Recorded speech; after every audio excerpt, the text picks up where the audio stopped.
Mascot spin control ল্যাবের পরীক্ষায় এটি প্রমাণিত। কেয়াসেট আলোপেক্স পেন্টা অ্যাক্টিভ নতুন চুল গজাতে সাহায্য করে, চুল পড়া বন্ধ করে। Keya Seth Alopex penta active 10 hair fall প্রবলেমের একমাত্র সলিউশন।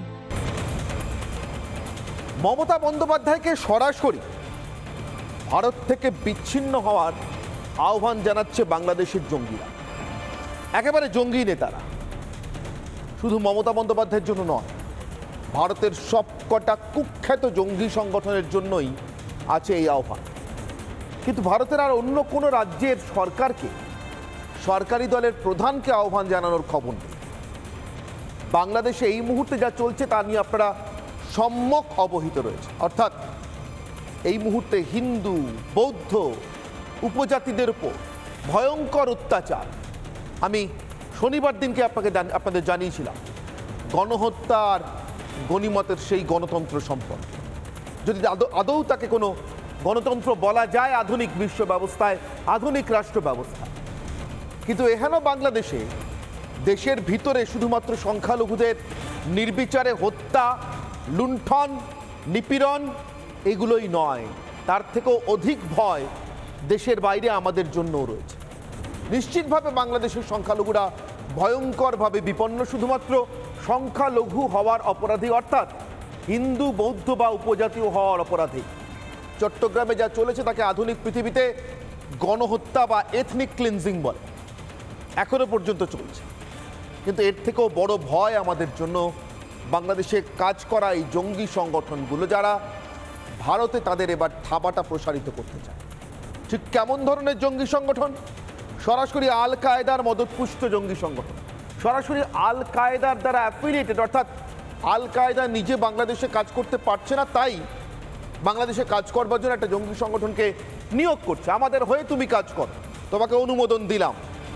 সরকার যেমন অ্যাফিলিয়েশন দেয় না, সেই রকম আল কায়েদা অ্যাফিলিয়েটেড, আল কায়েদার অনুমোদন প্রাপ্ত আনসারুল্লাহ বাংলা, এই সবকটা সংগঠনের জঙ্গিগুলোকে, মূল মাথাগুলোকে, শেখ হাসিনার আমলে যে মাথাগুলোকে জেলের ভিতরে পোড়া হয়েছিল, সেই সবকটা মাথাকে এই জামাতি মার্কিন জোট সরকারের প্রধান মোহাম্মদ ইউনূস বাজারে ছেড়ে দিয়েছে, জেল থেকে বার করে বাজারে ছেড়ে দিয়েছে। কি উদ্দেশ্য হতে পারে? যা উদ্দেশ্য ঠিক সেটাই, সরাসরি বাংলাদেশকে একটা জঙ্গি রাষ্ট্রে পরিণত করা। আর তারপর সেই জঙ্গি রাষ্ট্রের পরবর্তী লক্ষ্য যা ছিল, এই ভারতীয় উপমহাদেশে তাদের যে লক্ষ্য, সেই খিলাফত প্রতিষ্ঠা করা। বুঝতেই পারছেন, এই খিলাফত হচ্ছে আইসিসের খিলাফত, এই খিলাফত হচ্ছে আল কায়েদার খিলাফত। এই খিলাফতের সঙ্গে মুসলিম ধর্মের প্রতিষ্ঠাতা, ইসলাম ধর্মের প্রতিষ্ঠাতা হজরত মুহাম্মদের খিলাফত তার সামান্যতম মিল নেই। এই খিলাফত জঙ্গি উগ্রতার খিলাফত, এই খিলাফত মৌলবাদী খিলাফত, যা পৃথিবীর অন্য দেশের, অন্য মতের, অন্য কোনো মানুষের সামান্যতম মৌলিক অধিকারকে স্বীকার করে না। কিভাবে সিরিয়া রাস্তার উপরে মানুষের মাথা কাটা হয়েছে আপনারা দেখেছেন। আল কায়েদার সময় আফগানিস্তানে কি ঘটেছে, পৃথিবীর অন্যান্য প্রান্তে কি ঘটেছে, নিরীহ মানুষকে কিভাবে ডিস্কোথেক থেকে শুরু করে স্কুলের ভিতর ঢুকে নির্বিচারে হত্যা করা হয়েছে আপনারা দেখেছেন। ঠিক সেই লক্ষ্যে যারা অবিচল, সেই লক্ষ্যেই যারা ভারতকেও তাদের জঙ্গি সাম্রাজ্যের অন্তর্ভুক্ত করার স্বপ্ন দেখে, তারা এই মুহূর্তে বাংলাদেশে ঘাঁটি গেড়ে বসেছে। এবং গত 50 বছরের থেকে সম্পূর্ণ আলাদাভাবে এই প্রথম তারা প্রকাশ্যে স্পষ্টত খুলেআম ভারত বিরোধী বিবৃতি দিচ্ছে, এবং ভারতের বিরুদ্ধে তাদের যে আসল উদ্দেশ্য সেটা বলার পরেও বাংলাদেশের ভিতরেই আইনিভাবে কাজ করবার সম্পূর্ণ সহযোগ, সমর্থন পাচ্ছে দেশের সরকারের কাছ থেকে। তার কারণ ওই সরকারটা আবার যে মার্কিন প্রভুদের কাছ থেকে অনুমোদন নিয়ে বসেছে, সেই মার্কিন প্রভুরাই ওসামা বিন লাদেন থেকে শুরু করে আয়মান আল জাওয়াহিরি অথবা আজকের সিরিয়ার এই আইসিস জঙ্গিদের আসল বাপ, আসল জন্মদাতা। অতএব পৃথিবীর সব প্রান্তে মার্কিনিরা যা করেছে, একটা জঙ্গি গোষ্ঠী তৈরি করা, তাদের বাজারে ছাড়া, তাদেরকে দিয়ে নিজেদের কাজ কিছুটা করিয়ে নেওয়া, এবং তারপর সেই জঙ্গিদের দ্বারা আক্রান্ত রাষ্ট্রগুলোকে নিজের অস্ত্র বেচা। ঠিক সেই লক্ষ্যে মার্কিন যুক্তরাষ্ট্র, আমেরিকানরা ভারতীয় উপমহাদেশে যেভাবে কাজ করে যাচ্ছে, তার থেকেই আরেক কদম এগিয়ে সরাসরি বাংলাদেশে মার্কিন জামাতি যৌথ জোটের সরকার, আর সেই সরকারকে দিয়েই লাগাতার ভারত বিরোধিতা, ভারত বিদ্বেষ শুধু মুখে নয়, এবার কাজে পরিণত করবার ভয়ঙ্কর বিপদ দেখা দিচ্ছে। সেই আল কায়েদার বাংলাদেশ আমাদের জন্য আদৌ কতটা নিরাপদ? ভারত কি এক নতুন শত্রুর মুখোমুখি হতে চলেছে? জানাবো, বিতর্ক করবো আজকে। তবে সবার আগে এই পরিস্থিতিটাকে এক ঝলকে আপনাদের জন্য তুলে ধরবার জন্য আজকের বিশেষ প্রতিবেদন। যারা বন্দী তারা কোনো না কোনো অপরাধ অভিযুক্ত বলে বন্দী, এবং তাদেরকে বের করে নিয়ে আসা হচ্ছে, এবং এদের মধ্যে নিশ্চিতভাবে জামাত জঙ্গি নিশ্চিতভাবে রয়েছে।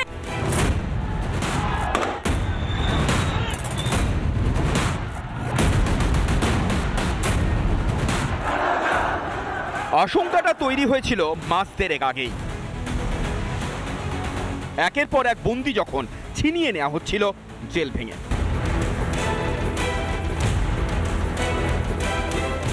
সরাসরি ভারতের একেবারে নাকের ডগায় বসে, বাংলাদেশে বসে ভারতের উপরে নজরদারি, আর পারলে 200 বছর যারা আমাদের দেশ শাসন করে গেছে অনেকটা তাদের কায়দায় খবরদারির চেষ্টা। এরপর বাংলাদেশ চলে গেল মার্কিন জামাতি মৌলবাদী জোট সরকারের হাতে।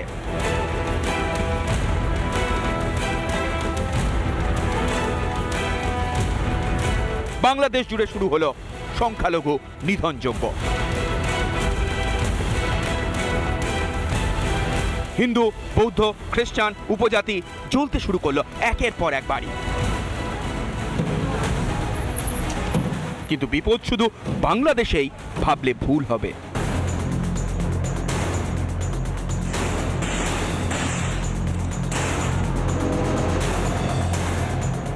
ভারত বিরোধী স্লোগান এখন বাংলাদেশের অলিতে গলিতে। মার্কিন জামাতি জোট এবার হাত বাড়াচ্ছে বাংলার দিকে, হাত বাড়াচ্ছে দিল্লির দিকে।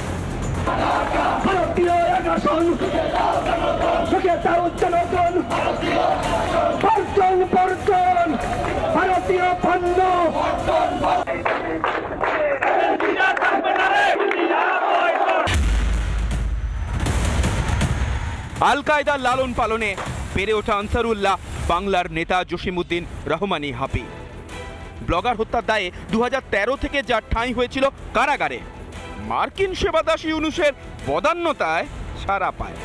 আর ছাড়া পেয়েই শুরু ভারত বিরোধী ষড়যন্ত্র। এবার পশ্চিমে শুধু পাকিস্তান নয়, পূর্বের বাংলাদেশও ভারত বিরোধী চক্রান্তের নয়া ভরকেন্দ্র। জঙ্গিপ্রেমী ইউনুস সরকার কার্যত জঙ্গি বিপদ ভারতের জন্য, আমার আপনার বাংলার জন্য। চূড়ান্ত প্রস্তুতির সময় শুরু ভারতের। রিপাবলিক বাংলা। ঠিক এখান থেকে আমার সরাসরি আজকের প্রশ্ন, আমার আজকের অগ্নিবাণ জানি, আজকের বিতর্ক।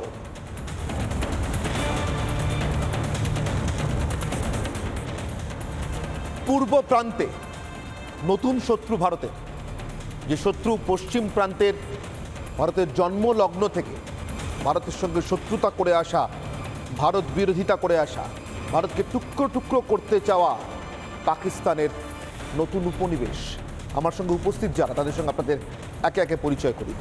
আমার একদম বাদিক থেকে থাকবেন আইনজীবী মণিশঙ্কর চট্টোপাধ্যায়, আমার ঠিক ডান দিকে দীপ্তাশ্ব যশ, বিজেপি মুখপাত্র, আমার একেবারে ডান দিকে আন্তর্জাতিক সম্পর্ক বিশেষজ্ঞ শুভজিৎ নস্কর, এবং আমার সঙ্গে রয়েছেন প্রাক্তন এনএসজি কর্তা দীপাঞ্জন চক্রবর্তী। আমি দীপাঞ্জনবাবু আপনার কাছ থেকে শুরু করব, তার কারণ এই লোকটি, এই আনসারুল্লাহ বাংলা, এরা তো শুধু একা নয়, এরকম একদল জঙ্গিকে ছেড়েছে ইউনুসের সরকার বাজারে। উদ্দেশ্যটা স্পষ্ট, কিন্তু এই উদ্দেশ্যর পর, উদ্দেশ্যটা যখন আমরা বুঝতেই পারছি, তখন আমাদের কর্তব্যটাকে সেটা বুঝতে চাইছি। পূর্ব প্রান্তে তাহলে একটা নতুন শত্রু দেশ জন্ম নিল আমাদের জন্য, যে শত্রু দেশটা 71 সাল পর্যন্ত সম্পূর্ণ শত্রুতা করতে পারেনি। তার কারণ তার ভিতরে, সেই শত্রু দেশের ভিতরেও বাংলা বলা, বাংলায় ভাবতে শেখা, বাংলার কবিকে নিজের কবি ভাবা, বাংলা ভাষায় যারা সাহিত্য চর্চা করেন তাদেরকে নিজেদের মানুষ ভাবা, তাদেরকে নিজেদের সাহিত্যিক ভাবা, বাংলায় যারা গান লেখেন বা গান তাদেরকে নিজেদেরই মানুষ ভাবা। একদল মানুষ 51 সাল থেকে ওই দেশের ভিতরে ভাষার দাবিতে, ভাষার প্রেক্ষিতে আলাদা রাষ্ট্রের দাবিতে আন্দোলন করে যাচ্ছিলেন। তাই চাইলেও খান সেনা তাদের পুরোটা কবজা করতে পারেনি। সেই মাটি থেকে ভারতের বিরুদ্ধে বিরাট কিছু শত্রুতা করা যায়নি, কিন্তু সেই মাটি আজ একেবারে আল কায়েদার মতো জঙ্গি গোষ্ঠীর জন্য উন্মুক্ত, প্রকাশ্যে কাজ করবার জন্য। দীপাঞ্জন বাবু, দেখো অনির্বাণ, আমি তোমাদের বিশেষ প্রতিবেদন শুনছিলাম, দেখছিলাম। সমস্যাটা শুধু আমেরিকান, সমস্যাটা বাংলাদেশেও, এবং সমস্যা কিন্তু আমাদের ভারতেও তৈরি হচ্ছে। আমি তোমাকে দুটো তথ্য দেব, আমি জানি না তারপর বিতর্ক সভা কি রং নেবে, কিন্তু আমি সেটা বলতে বাধ্য রাষ্ট্রীয় সুরক্ষার জন্য, কারণ রাষ্ট্রীয় সুরক্ষারই কাজ করেছি আজ পর্যন্ত গত 3 দশকের বেশি সময়।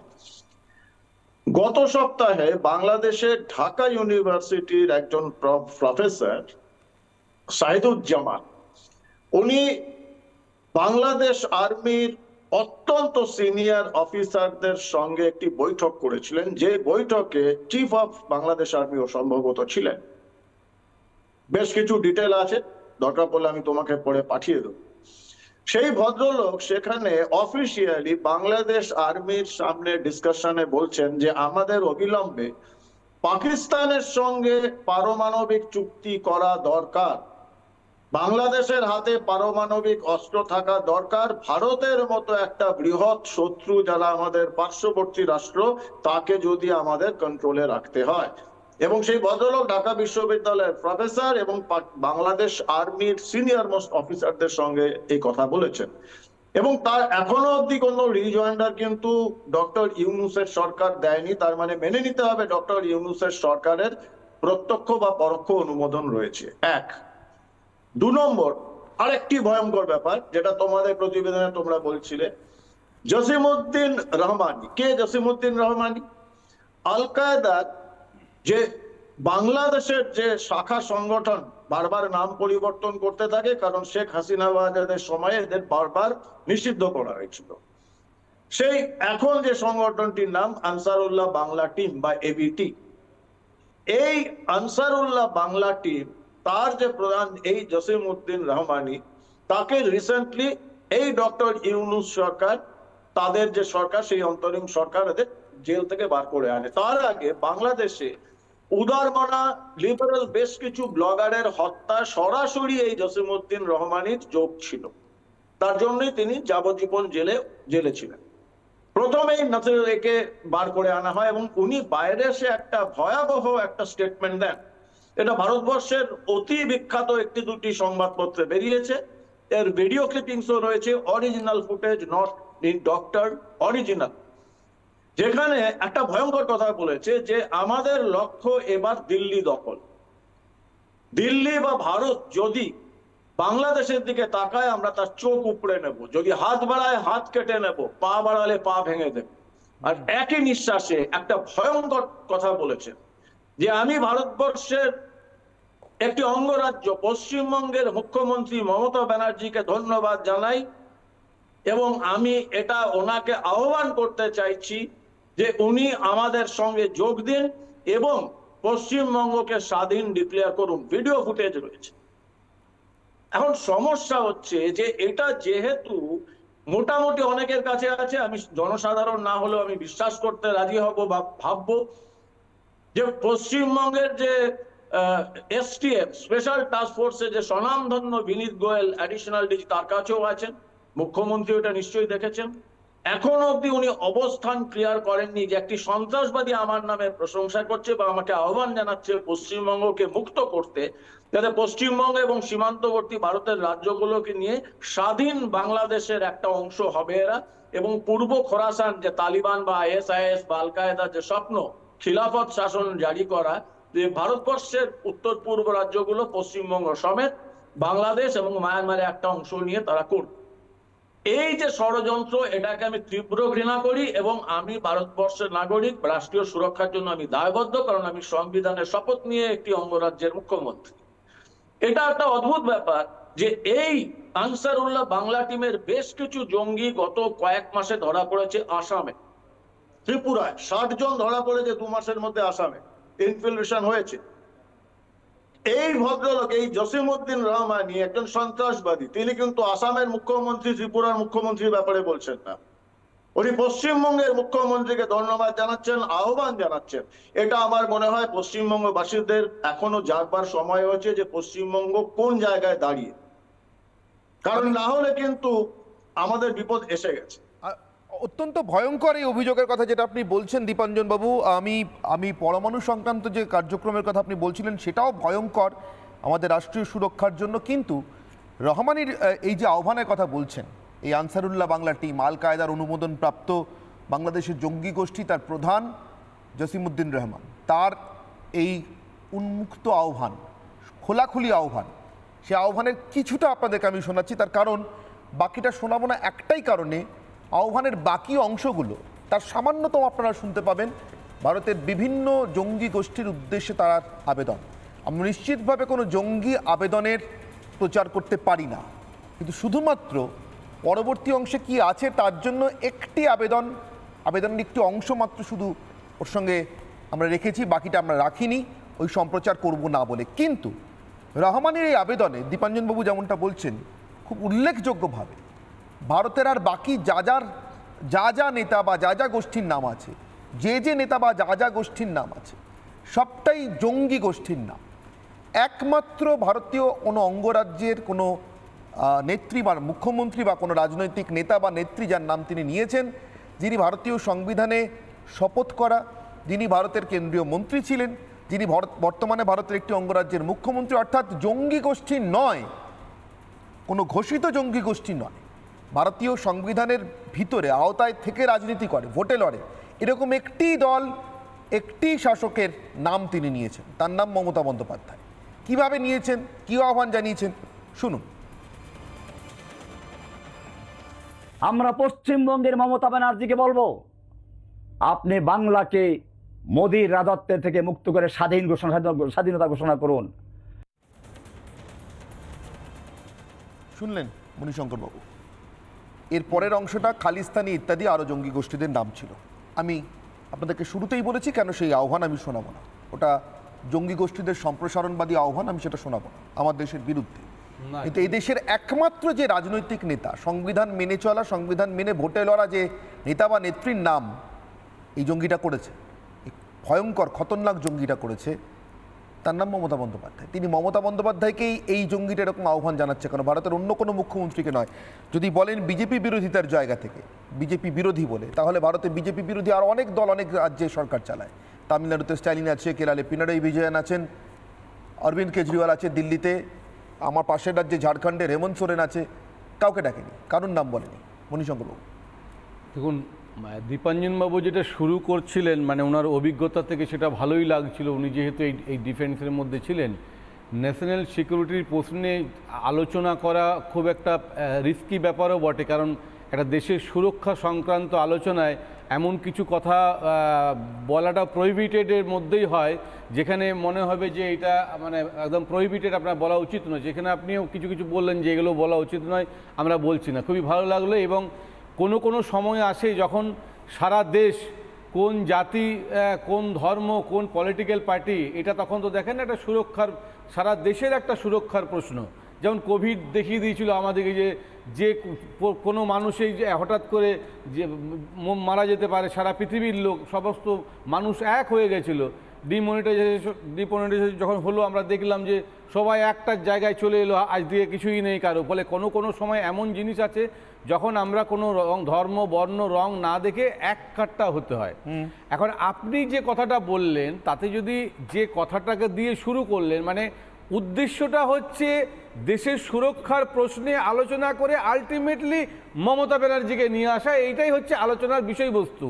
আপনাকে যদি 10 জনকে এরকম একটা লোককে আমি বলা করাই, না আমি যদি 10 জন লোককে বলা করাই, পার্টিকুলারলি যে নামগুলো আপনাদের পছন্দ হবে না সেই ধরনের নামগুলো, তাহলে আপনারা সেই নিয়ে আলোচনা করবেন। আমি বলছি যদি একটা লোক বলার জন্য তো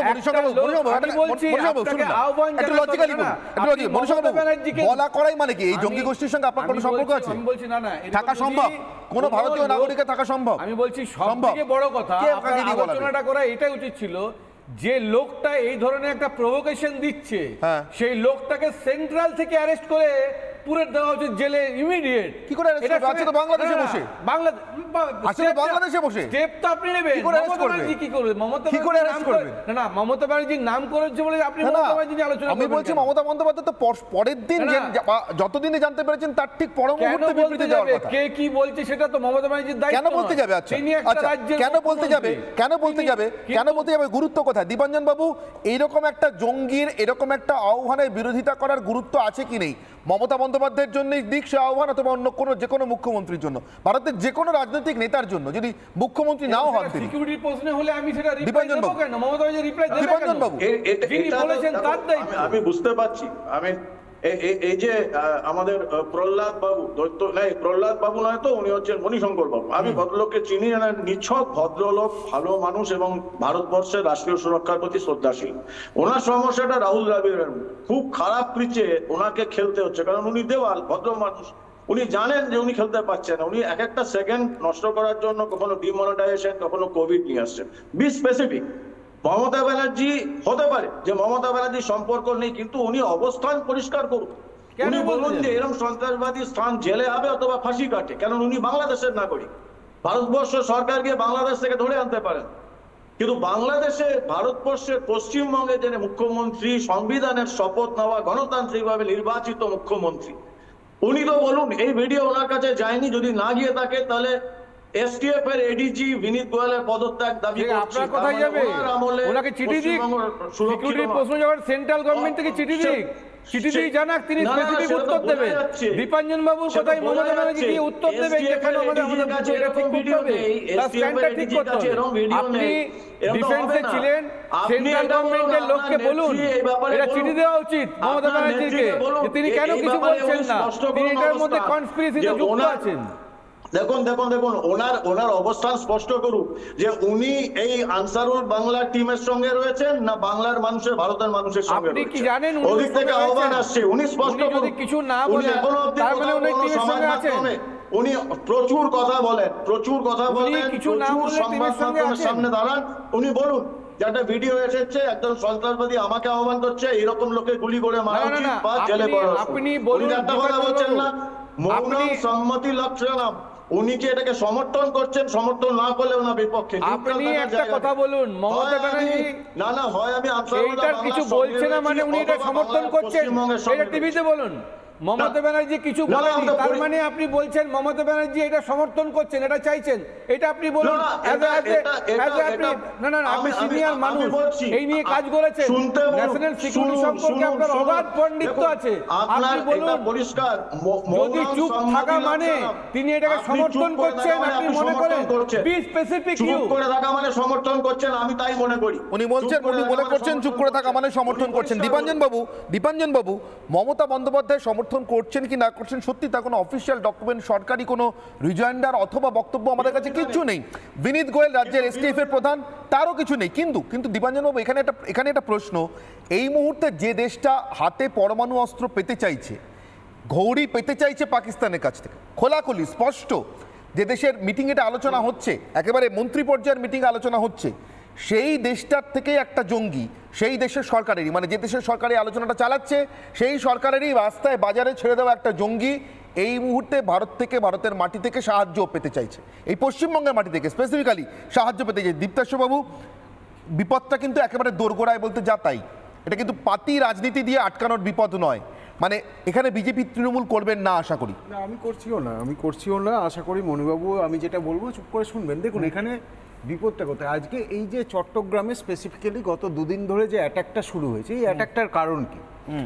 আজকে বাংলাদেশে যা হয়েছে বা আরব স্প্রিং যেটা, এর পেছনে যে ওয়েস্টার্ন ডিপ স্টেট আছে সেটা আমরা আজকে আশা করি সবার কাছেই পরিষ্কার। আরে স্ট্রেট বলুন না, মার্কিন ডিপ, এ নিয়ে কারোর কাছে কোনো সন্দেহ থাকা উচিত নয়। এবার এই যে ওয়েস্টার্ন ডিপ স্টেট বাংলাদেশে একটা এত বড় ঘটনা ঘটালো, তারপরে তার তো কিছু লক্ষ্য থাকবে, কিছু তো ফায়দা সে নিতে চাইবে। তেমনই একটা ফায়দা হচ্ছে চিটাগাং পোর্ট আর Chittagong hill track. Chittagong hill ট্র্যাকটা যদি তার কবজায় থাকে, তাহলে একদিকে যেমন ইন্ডিয়া থেকে মায়ানমার হয়ে যে পুরো আসিয়ান যে ট্রেড রুট, সেই ট্রেড রুটটা তার কন্ট্রোলে রইল, এবং আর একদিকে চিটাগাং পোর্টটা কন্ট্রোলে থাকলো, মানে পুরো বে অফ বেঙ্গল এবং সেখান থেকে পুরো ইন্ডিয়ান সাবকন্টিনেন্টের ওপরে নজরদারি চালানো যাবে। এবার দেখুন এইটা করতে গিয়ে কি করা হচ্ছে, এইটা করতে গিয়ে একটা এথনিক ক্লিনজিং চালানো হচ্ছে, কারণ ওখানে যে চাকমা, বৌদ্ধ, হিন্দু যারা থাকে তারা কিন্তু কখনোই কোনো ভারত বিরোধিতার হুজুগে আশ্রয় দেয়নি। আপনার মনে থাকবে যখন এর আগে 2001 থেকে 8 বিএনপি এবং জামাতের সরকার ছিল, জাহাজ ভর্তি করে অস্ত্র এসেছিল চিটাগাং পোর্টে এবং সেটা ধরা পড়ে যায়। সেটা ধরা পড়ে কারণ কি, সেখানকার সাধারণ মানুষ সেই খবরটা দিয়েছিল, সেই জাহাজ সমেত ধরা পড়ে। আমি আজকে শোয়ের শুরুর আগে আমি লিখছিলাম যে এখানে কিরমভাবে চিটাগাং হিল ট্র্যাকে সেখানকার আদিবাসীদের ওপরে অত্যাচার চালানো হয়েছে। এখন আমি যদি সেটা বলতে যাই মানে পুরো প্রোগ্রাম চলে যাবে, আমি বলছি না, শনিবার পড়েওছি আমরা না, শুধু আমি একটা হিসেব দিই যে ডেমোগ্রাফিক চেঞ্জ এটা যে কতটা ভয়ঙ্কর হতে পারে। 1971-এ চিটাগাং হিল ট্র্যাকে যেখানে উপজাতি জনসংখ্যা ছিল 98%, 2000-এ আস্তে আস্তে সেটা কমে হয়ে গেছে 50%, এবং 1974-এ যেখানে ছিল 11.6% সেটলার, যাদেরকে সেটলার বলা হচ্ছে, এবং এই সেটলারদের বাঙালি বলা হয় কারণ তার একটা কারণ আছে, যখন বাংলাদেশ স্বাধীন হয় তাদের বলে যে উপজাতি পরিচয় ছেড়ে তাদের নিজেদের সবাইকে একটাই পরিচয়ে আসতে হবে, সেটা হচ্ছে বাংলাদেশি এবং বাঙালি পরিচয়। বাঙালি মানে এখানে কিন্তু বাঙালি হিন্দু নয়, এবং যাদেরকে বাঙালি সেটলার বলা হচ্ছে তারা নিজেদেরকে বাঙালি বলে মনে করেও না কোনোদিন। এবার এই যে পরিস্থিতি, এবার আপনি ভাবুন যখন খাগড়াগড় বিস্ফোরণ হলো আমাদের গভর্নমেন্টের কি রিয়াকশন ছিল, যে না ওটা এমন কিছু না। ঠিক কবির সুমন একজন সাংসদ ছিলেন, তিনি গিয়ে একটা বড় মিটিংও করে চলে এলেন বর্ধমান শহরে, যে কেন ধরা হয়েছে, কেন অত্যাচার করা হচ্ছে, সংখ্যালঘু নির্যাতন, সংখ্যাগুরু নির্যাতন, অনেক কিছু বলে চলে এলেন। তারপরে কি দেখা গেল, অজিত দোভাল এসে মমতা ব্যানার্জির সাথে সেই সময় একটা মিটিং করেন নবান্নে, এবং তারপরেই দেখা গেল টপাটপ জঙ্গি ধরা পড়তে শুরু করলো পশ্চিমবাংলার বিভিন্ন মাদ্রাসা থেকে, নদিয়া, মুর্শিদাবাদ, মালদা, খারিজি মাদ্রাসা বলুন প্লিজ, খারিজি অনুমোদনহীন খারিজি মাদ্রাসা। এবার দেখুন এর পরের নেক্সট স্টেপ কি হওয়া উচিত ছিল, যে এই খারিজি মাদ্রাসাগুলোকে চেক করা এবং তাদেরকে বন্ধ রাখা, এবং যাতে সেখানে জঙ্গি কার্যকলাপ বাড়তে না পারে, যেটা বুদ্ধদেব ভট্টাচার্যও বলেছিলেন যে খারিজি মাদ্রাসাগুলো জঙ্গি তৈরির কারখানা। উল্টে আমাদের সরকার কি করলো, সেই মাদ্রাসার বাজেট বাড়িয়ে দিল, তাদের খারিজি মাদ্রাসাগুলোকেও প্রায় এক প্রকার অনুমোদন দেওয়া হলো এবং তাদের বাজেটও বাড়িয়ে দেওয়া হলো। এই হচ্ছে। এবার আজকে যখন মণিবাবু বলছেন যে কেন দেবেন, মমতা ব্যানার্জির এগেনস্টে একটা কার্টুনকেও আঁকলে সে জেলে চলে যায়, আর এখানে একজন আল কায়দা জঙ্গি সে যখন মমতা ব্যানার্জিকে একটা দেশদ্রোহিতার ডাক দিচ্ছে, মমতা ব্যানার্জি বা তার সরকারের কোনো বক্তব্য নেই, মমতা ব্যানার্জির বক্তব্য নেই, তার এসটিএফ প্রধানের বক্তব্য নেই, মমতা ব্যানার্জি সরকারের একজন সিকিউরিটি অ্যাডভাইজার আছেন তার বক্তব্য নেই, ডিজিপি রাজীব কুমার তার কোনো বক্তব্য নেই। আর আমরা কি তাহলে আমরা কি ভেবে নেবো যে বক্তব্য নেই মানেই মমতা ব্যানার্জি তার বিরুদ্ধে? কিন্তু আমরা তো দেখেছি এ রাজ্যে মুজিবের খুনি 50 বছর এ রাজ্যে বসেছিল, তারপরে তাকে ধরা হয়েছে, এখানকার রাজ্য সরকার নাকি জানতোই না। আমি শুভজিৎ বাবুর কাছে যাব। শুভজিৎ বাবু, এই বক্তব্য না থাকা, আহ্বান আসা, অথবা মণিশঙ্কর বাবু মনে কিছুটা হয়তো হালকাভাবেই দেখছে, সেটা রাজনৈতিক বাধ্যবাধকতার কারণে, তার মতাদর্শগত কারণে দেখছেন, নাকি এভাবে দেখে স্বস্তি পেতে চাইছেন আমি জানি না, কিন্তু যে কোনো কারণে আমি 3টে ঘটনা, শুভজিৎ বাবু আপনি আন্তর্জাতিক সম্পর্ক বিশেষজ্ঞ, আপনার খুব ভালোভাবে জানা আছে, তবু আমি একটু সাধারণ মানুষের জন্য 3টে ঘটনা পর্যায়ক্রমে। 11ই সেপ্টেম্বর বাংলাদেশের পার্বত্য অঞ্চল অর্থাৎ চট্টগ্রাম, রাঙামাটি, বান্দরবান এবং খাগড়াছড়ি এলাকাতে একদম উল্লেখ করে নাম করে মার্কিন ট্রাভেল অ্যাডভাইজারি দপ্তর থেকে নোটিশ জারি করা হবে মার্কিন নাগরিকদের জন্য এইসব এলাকাতে ভ্রমণ করা বিপজ্জনক। কেন? কারণ হিসেবে উল্লেখ করা হলো সাম্প্রদায়িক হিংসা, অপরাধ, সন্ত্রাস, অপহরণ এবং অন্যান্য নিরাপত্তামূলক ঝুঁকি। যদিও 11ই সেপ্টেম্বর বাংলাদেশের নির্দিষ্ট করে চট্টগ্রাম বা পার্বত্য উপত্যকা এলাকাতে, রাঙামাটি এলাকাতে কোনো বিশেষ করে হিংসার ঘটনা শোনা যাচ্ছিল না, আলাদা করে যে ঘটনা আমরা গত কয়েকদিন ধরে দেখতে পাচ্ছি। এরপর 14ই সেপ্টেম্বর 5 সদস্যের একটা উচ্চ পর্যায়ের মার্কিন প্রতিনিধি দল নিয়ে মার্কিন পররাষ্ট্র বিদেশ দপ্তরের দক্ষিণ এবং মধ্য এশিয়ার বিষয়ক যিনি প্রধান অ্যাসিস্ট্যান্ট সেক্রেটারি ডোনাল্ড লু, তিনি বাংলাদেশে পা রাখলেন এবং 15ই সেপ্টেম্বর তিনি বাংলাদেশ ছাড়লেন। ঠিকঠাক 3 দিন পর থেকে 19শে সেপ্টেম্বর থেকে শুরু হলো ভয়ঙ্কর রক্তক্ষয়ী এই গণহত্যা খাগড়াছড়ি এবং চট্টগ্রাম অঞ্চলে, বিশেষ করে পাহাড়ি এবং উপজাতীয় মানুষদের একদম কেটে সাফ করে দেওয়া, সোজা কথায়।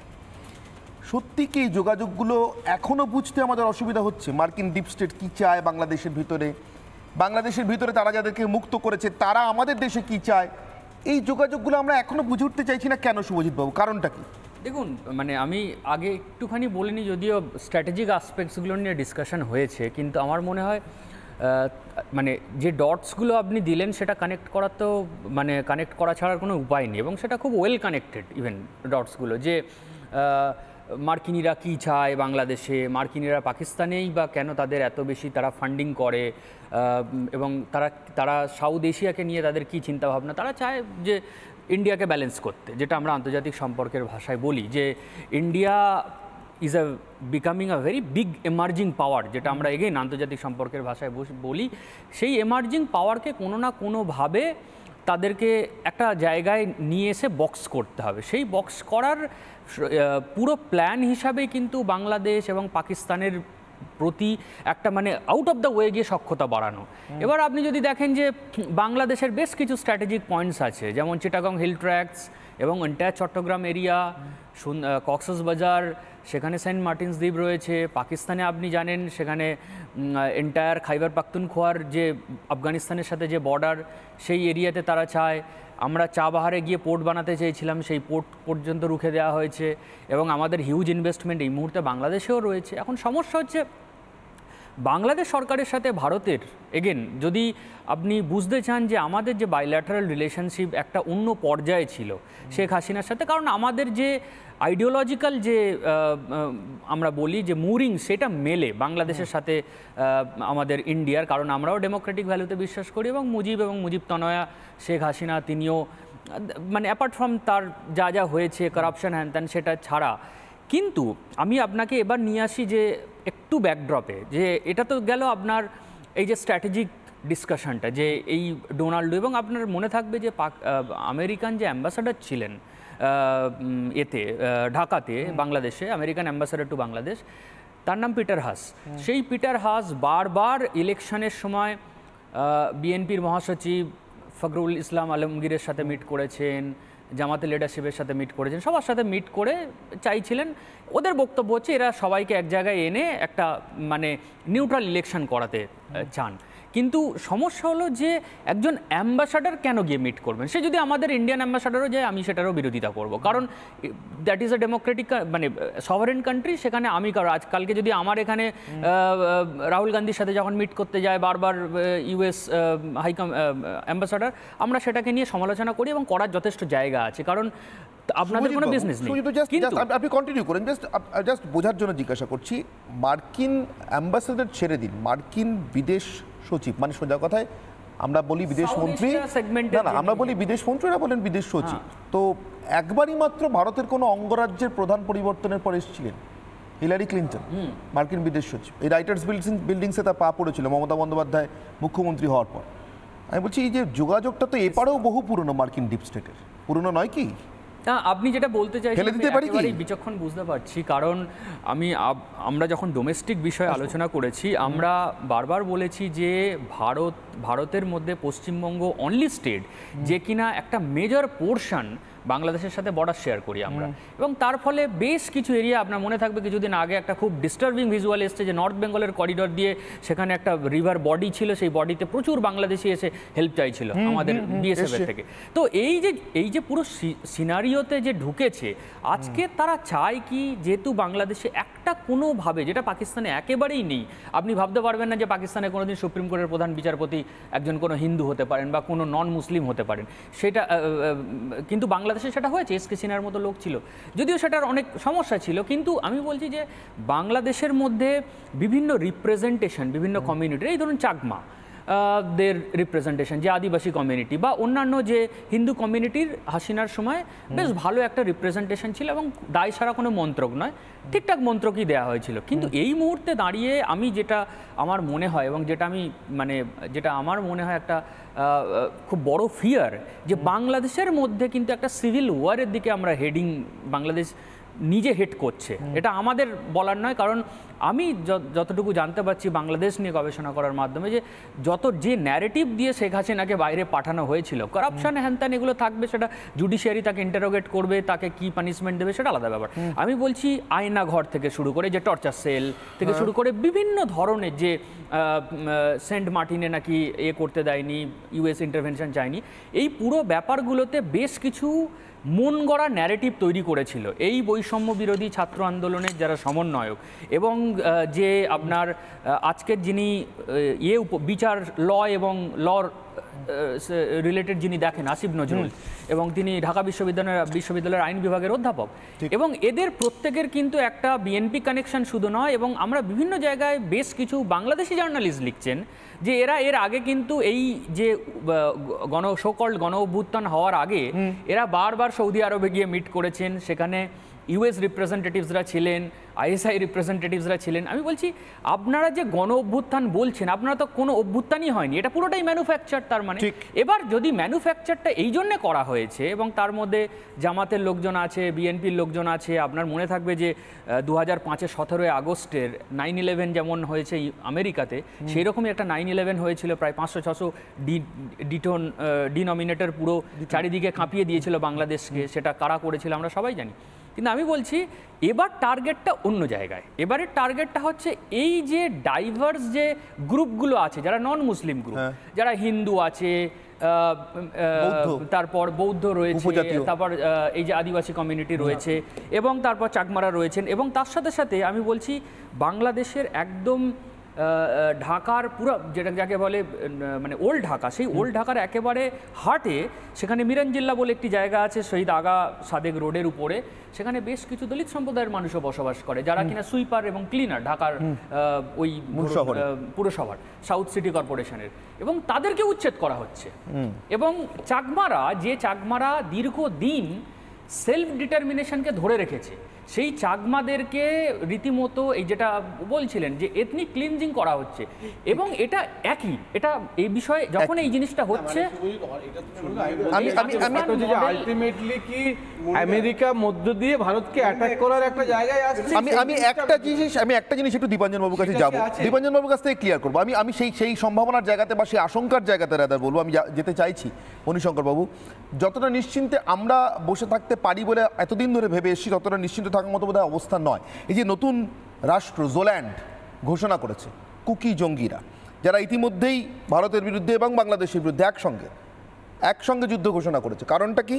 কারণটা পুরনো ম্যাপ মার্কিন যুক্তরাষ্ট্রের, মিজোরাম, ত্রিপুরা, মণিপুর, চট্টগ্রাম সব একসঙ্গে করে জোল্যান্ড মানে একটি খ্রিশ্চান অধ্যুষিত নতুন রাষ্ট্র তৈরি করার চেষ্টা। 19শে সেপ্টেম্বর ক্লারা 269 ব্যাটালিয়নের এক জওয়ান দুটো AM2 মেশিন গান, দুটো গ্রেনেড, 8টা গুলির বাক্স, এইসব সমস্ত উদ্ধার করেছে। মায়ানমার PDF এই অস্ত্রগুলো পাঠাচ্ছে। উদ্দেশ্য ভারতের উত্তর পূর্ব প্রান্তে একটা বাফার ব্যাটেল জোন, অর্থাৎ যেখানে এই মুহূর্তে যুদ্ধ চলছে না, সরাসরি যুদ্ধ নেই, কিন্তু তৈরি করা, বাফার ব্যাটেল জোন তৈরি করা। এবং যে সক্রিয়তা দেখতে পাওয়া যাচ্ছে তাতে করে, বা যে খবর আসছে বিভিন্ন সূত্র মারফত, তাতে করে 3 মাসের মধ্যে প্রবল অস্থিরতা তৈরির চেষ্টা আছে ভারতের পূর্ব প্রান্তে। ভারতের পূর্ব প্রান্তে ঘৌড়ি আনার দরকার পড়ছে বাংলাদেশে, ভারতের পূর্ব প্রান্তে পরমাণু অস্ত্রে বলিয়ান হওয়ার দরকার পড়ছে বাংলাদেশে। সেই বাংলাদেশের ভিতর থেকে ভারতের আরও কয়েকটা রাজ্যকে একসঙ্গে করে নতুন রাষ্ট্র তৈরির আহ্বান আসছে। দীপাঞ্জনবাবু, একসঙ্গে গাঁথছি এবং এটাও বোঝার চেষ্টা করছি বাংলাদেশের শুধু নয়, বার্মা থেকে আসা এই অস্ত্রগুলো, তার সঙ্গে চীনের পুরনো কানেকশন, এই সব কিছু ধরলে শুধু একটা মার্কিন ডিপ স্টেট না অনেকগুলো রাষ্ট্রশক্তির বিরুদ্ধে একসঙ্গে লড়ছি, আর তাতে পশ্চিমবঙ্গের অবস্থানটা খুব খুব গুরুত্বপূর্ণ। দেখো অনির্বাণ, এটা খুব পরিষ্কার। তুমি যদি একটা করে, তুমি যেমন মালা গাথার কথা বলছো, যখন বাংলাদেশের সোকল্ড এই যে ছাত্র অভ্যুত্থান হলো, আরব স্প্রিং, হোয়াটএভার, বাংলাদেশ স্প্রিং, তুমি পরপর দেখো যেরকম ভাবে মূর্তি ভাঙা হচ্ছে, তালিবানরা মূর্তি ভাঙা দিয়ে কাজ শুরু করেছে। কারণ শরিয়তি কানুনে ওরা কিন্তু মূর্তি পুজোর বিরোধী, এই জন্য বামিয়ান বুদ্ধ ভাঙা গেছে, এখানে বঙ্গবন্ধুর মূর্তিও ভাঙা হয়েছে। সেই মূর্তি ভাঙাতে হাত লাগাচ্ছে বাংলাদেশ আর্মির লোকেরা। অপোজিশন বিরোধী দলের লোকদের পিটিয়ে মেরে ফ্লাইওভার থেকে ঝুলিয়ে দেওয়া হচ্ছে, 2 দিন 3 দিন সে বডিগুলোকে ঝুলিয়ে রাখা হচ্ছে। এক্স্যাক্টলি তালিবানরা এই জিনিস করেছে। বিচারপতি, সুপ্রিম কোর্টে প্রধান বিচারপতির বাড়িতে আক্রমণ, সেটা একটা মেসেজ যাওয়া এখানে শরিয়তি কানুন চলবে, অন্য কানুন চলবে না। সেগুলো বাংলাদেশের সমস্যা। এখন বাংলাদেশে যেটা হতো, আমাদের কাছে যা খবর ছিল যে 2026-27 এটা অনেকটা বাড়বে, কিন্তু যেরকম তাড়াতাড়ি হচ্ছে আমার আশঙ্কা 2025 অব্দি। আমি লেটস কল আ স্পেড আ স্পেড। আমি আমার পশ্চিমবঙ্গের কথা বলি। পশ্চিমবঙ্গের খাগড়াগড়ের উদাহরণ দিলেন। পশ্চিমবঙ্গের যে সীমান্তবর্তী জেলাগুলো, দক্ষিণ 24 পরগনা, উত্তর 24 পরগনা, নদিয়া, মালদা, মুর্শিদাবাদ, এবং জসিমউদ্দিন আরেকটা কথা বলেছিল যে চিকেন নেক আমাদের দরকার, এবং চিকেন নেকের জন্য কিন্তু স্পেসিফিক সাহায্য চেয়েছেন পশ্চিমবঙ্গের কাছ থেকে। না, প্রশ্ন হচ্ছে এই জায়গাগুলো তুমি যদি 34 নম্বর জাতীয় সড়ক ধরে তুমি এগোতে থাকো মালদা, মুর্শিদাবাদ, কলকাতা ছাড়ার একটু পরে, বা কল্যাণী ব্যারাকপুর এক্সপ্রেসওয়েতে তুমি দেখবে প্রত্যেক শুক্রবার, আমি শুধু হাইওয়ে গুলোর কথা বলছি, ছোট ছোট জামায়াত হচ্ছে, বাইরে থেকে লোক আসছে, প্রচন্ড প্রভোকেটিভ স্পিচ হচ্ছে, কেউই যেতে পারে। আমার কাছে বহু ভিডিও আছে, পশ্চিমবঙ্গ পুলিশের কাছে নেই, এসটিএফ এর কাছে নেই, তারা জানতে পারছে না যে বাংলা একটা আগ্নেয়গিরি তৈরি হচ্ছে। আমার সময় যে এবার কিন্তু দেখতে পাচ্ছি, আমার সময় একেবারে শেষ। দীপাঞ্জন বাবু, আমাকে শেষ করতে হবে। আমি শুধু জনতার যে রায় নিয়েছিলাম সোশ্যাল মিডিয়াতে, সমাজ মাধ্যমে, সেই রায়টা দিয়ে শেষ করবো। আপনাদের কাছে আমার যা প্রশ্ন ছিল আপনারা যা উত্তর দিয়েছেন। ফেসবুকের রায় প্রথমে, একেবারে শুরুতে ফেসবুকের রায়। ভারতের জন্য যাহা পাকিস্তান তাহাই বাংলাদেশ জিজ্ঞাসা করেছিলাম, কি উত্তর দিয়েছেন আপনারা?